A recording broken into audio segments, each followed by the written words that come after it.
Hey everybody, we're doing something a little different for this deep dive. We're focusing on information that might be particularly relevant to our Black American listeners. Okay, that sounds interesting. So, we've been looking into some firsthand accounts about Ghana. Ah, Ghana. Yeah, and it's kind of turned into this exploration of, well, frankly, exciting possibilities. It's more than just a travelogue. Right, I see, yeah. It's like uncovering this treasure trove of positive vibes and opportunities, specifically for, Black Americans. What do you think? Yeah, well, I'm really fascinated by this whole idea. Ghana seems to resonate on a deeper level with Black Americans. It's not just like a trendy destination, right?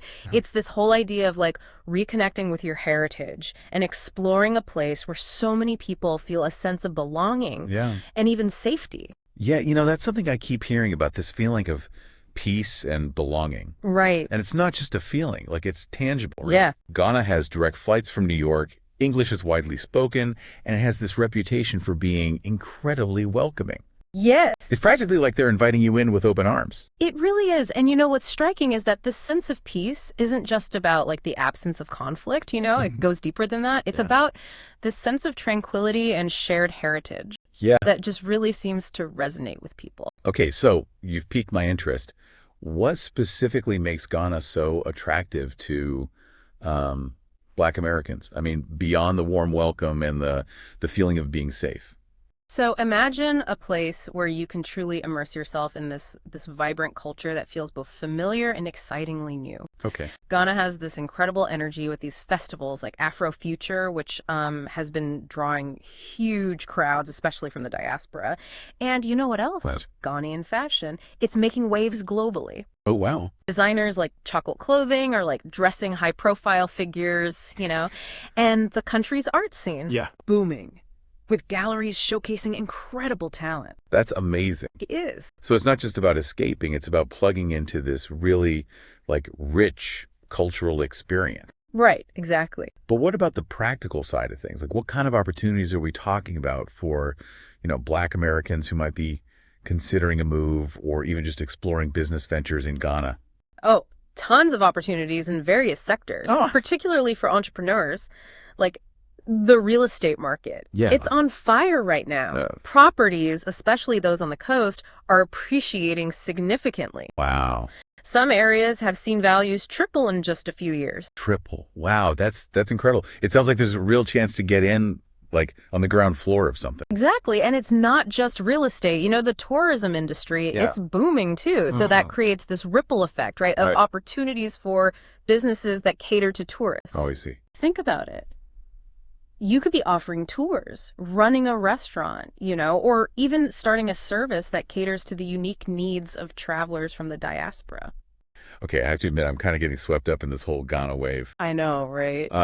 But can you kind of paint me a picture of what life is actually like there? Like, what kind of lifestyle can someone expect? Think vibrant nightlife, beautiful beaches, world-class dining experiences. Nice. And a pace of life that's, less about the hustle and more about savoring the moment. Yeah. Ghana truly has something for everyone, whether you're looking for a lively beach club scene or a tranquil getaway in places like Ada and the Volta region. That does sound really nice. Yeah. But what about the cost of living? Is it actually affordable for someone coming from, the U.S.? You'd be pleasantly surprised. The cost of living, especially for services, can be significantly lower than in the U.S. Really? Yeah. Imagine getting your hair braided for a fraction of the price. Oh, wow. Or enjoying these affordable transportation options. Yeah. It really allows you to stretch your dollar and experience a higher quality of life. Oh, that's interesting. Yeah. So we've got affordable living, vibrant culture, a sense of peace and belonging. Right. It's starting to sound like Ghana's the ultimate package. Yeah, it is kind of amazing. But wait, there has to be more to the story, right? Yeah. What about the deeper, historical and cultural connections that Black Americans might find in Ghana? You're so right. There's this whole other layer to Ghana that goes way beyond the superficial appeal. Yeah. It's a place where history just comes alive. Oh, wow. And many Black Americans report this feeling, this profound connection to the land and its people. I see. There's a sense of closing a loop, of finding a missing piece of themselves. That reminds me of something I was reading. Oh, yeah. There was this story about this incredibly powerful experience someone had at, I think it was called the River Park Walk. Oh, wow. It sounds like it was like really emotional, connecting with the past and, reflecting on the resilience of their ancestors who endured so much. It's amazing how places like that can hold such powerful energy. Yeah. They become more than just historical sites. They're like places of healing and self-discovery. Absolutely. And speaking of history, Yeah. Ghana also played this like significant role in the Pan-African movement. Yes. The one that advocated for the unity and solidarity of people of African descent all over the world. Absolutely, yeah. Does that connection still resonate in Ghana today? Oh, absolutely. You can feel that spirit of Pan-Africanism just woven into the fabric of Ghanaian society. Right, it's right. not just a historical footnote. It's like Right. a living, breathing ideology. It informs how Ghanaians view themselves in relation to the diaspora. That's incredible. So it sounds like there's a genuine embrace of Black Americans there. Oh, yeah. This sense of shared heritage and purpose that just goes beyond national borders. Absolutely. But let's get real for a moment. Yeah. I mean, we're talking about a different continent, Yeah. a different culture. Yeah. What are some of the challenges that Black Americans might face when they're considering a move to Ghana? Well, just like any move to a new country, there's going to be an adjustment period. Right. Things work differently in Ghana, and it's really important to be aware of that. For example, like infrastructure can be a challenge in some areas. Right. And navigating the bureaucracy, it can be a little frustrating at times. See, yeah, that could be tricky, especially if you're used to a certain level of like efficiency. Exactly. What about just the cultural differences? Yeah. Are there any like potential misunderstandings or faux pas that Black Americans should be aware of? It's always a good idea to like do your research and be mindful of cultural sensitivity. Yeah, of course. While Ghanaians are generally like very welcoming, Yeah. there are these unspoken rules and social etiquette that you'll want to learn, but it's all part of the adventure though. You're right. It's all about embracing the experience and being open to learning and growing. Yes, exactly.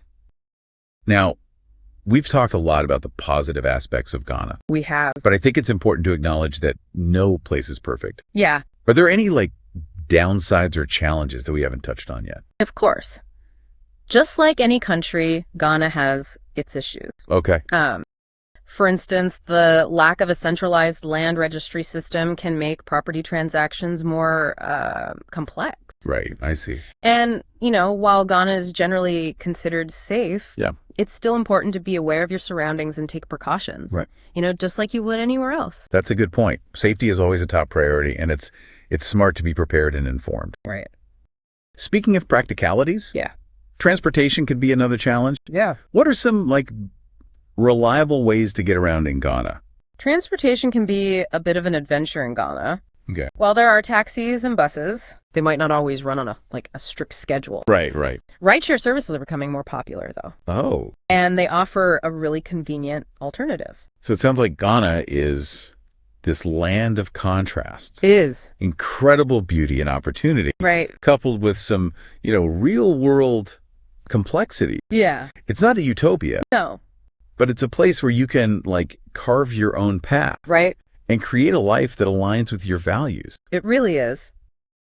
What's really resonating with me is this idea of Ghana as a place where Black Americans can rediscover their roots, Yes. forge new paths, Yeah. and find a sense of purpose in a land that feels both familiar and excitingly new. Absolutely. It's like coming full circle, embracing a heritage that's been waiting to be explored. I love that. Yeah, it's a powerful narrative, isn't it? It is. This whole idea of returning to a place that feels both ancestral and full of potential, Yeah. It challenges those typical narratives about Yeah. Africa. And it shows the continent's dynamism and progress. Yeah, it's like flipping the script on all those tired stereotypes and Right. showcasing a modern society that's both rooted in its heritage, but also looking toward the future. Exactly. And speaking of the future, Yeah. one thing that really stood out to me was the entrepreneurial spirit that's thriving in Ghana. Oh, yeah. Tell me more about that. It's like a hotbed for innovation. Interesting. And Black Americans are playing a key role in that growth. Oh, wow. What kind of businesses are they starting? Well, there's so many examples. Okay. I mean, we already mentioned the woman who started the luxury rum brand that's like making waves internationally. Yeah, yeah. There's also a thriving tech scene with startups tackling everything from fintech to healthcare. Oh, wow. And what's really interesting is that a lot of these entrepreneurs are returning from the diaspora, Oh. and they're bringing with them all these fresh ideas and a global perspective. So it sounds like there's this incredible synergy happening, Yeah. this fusion of local knowledge with international experience. You hit the nail on the head. It's like a virtuous cycle. Yeah. Where success just breeds more success. Right. And each new venture inspires others to take a leap of faith. It's contagious, that entrepreneurial energy. It is. But what about the challenges? Are there any hurdles that Black American entrepreneurs might face that are, like, unique to Ghana? Well, navigating the bureaucracy can be a challenge. Yeah, I can imagine. And accessing funding can also be a little tricky. Okay. But you know what? What? There's a real sense of community and support among entrepreneurs in Ghana. Oh, that's nice. They're eager to share their knowledge and help newcomers find their footing. Oh, wow. That's fantastic. Yeah. So as we wrap up this deep dive, Yeah. what's the one key takeaway you want our listeners to walk away with? I want them to think about this. Okay. What if you could find a place where you not only felt a sense of peace and belonging, Yeah. but also have this opportunity to tap into this vibrant entrepreneurial scene, Right. reconnect with your heritage, and be part of a community that's shaping the future? It's powerful. That's the story that's unfolding in Ghana. It's a powerful invitation to explore, to dream big, and maybe even to take a leap of faith. Who knows? Ghana might just be the place where you find your next adventure, your next chapter, or even your new home. Thanks for joining us on this journey into the heart of Ghana.